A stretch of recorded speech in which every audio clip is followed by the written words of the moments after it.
another vlog na naman. Kayo mag-subscribe na kayo dito sa channel ko.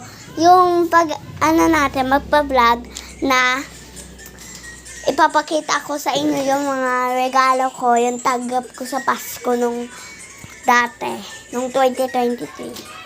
So guys, naka-ready na dito yung mga stop. Ayun. So,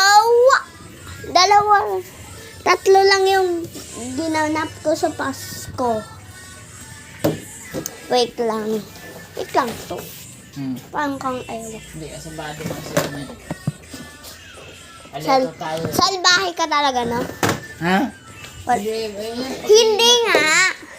Patayin mo dyan, ha? Oo. Dalawa lang yung natanggap kong regalo, guys. Eto, di ba? Nag-unbox tayo neto, di ba? Naalala nyo ba to? Nag-unbox na kayo. Nag-unbox tayo, tapos kung di pa na kayo nakakaalam neto, in-unbox ko siya. Hanapin dyan sa mga vlog ko dyan. Kasi puno-puno na. So guys, yung second, papakita ko sa mga may tubig siya. Wait lang.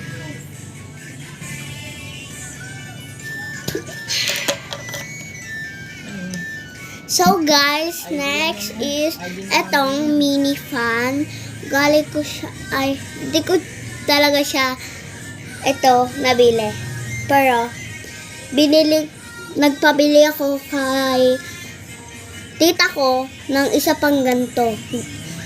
Mag-unbox tayo uli sa July 2. Mag-abangan kayo dun, okay? Tapos, DS80, mas malaki pa to. I-review ko sa inyo. Tapos, may aroma tab siya.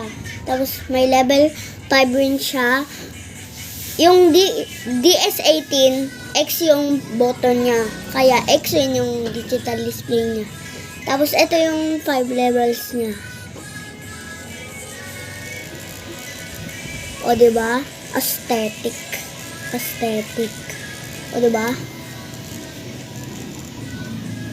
O diba, lumilipad yung bangs ko kahit level 5. Yung mga iba, yung level 5 niya daw, mahina, pero sinungaling mga yan. Nagchichismis. Okay guys, yun lang. Bye!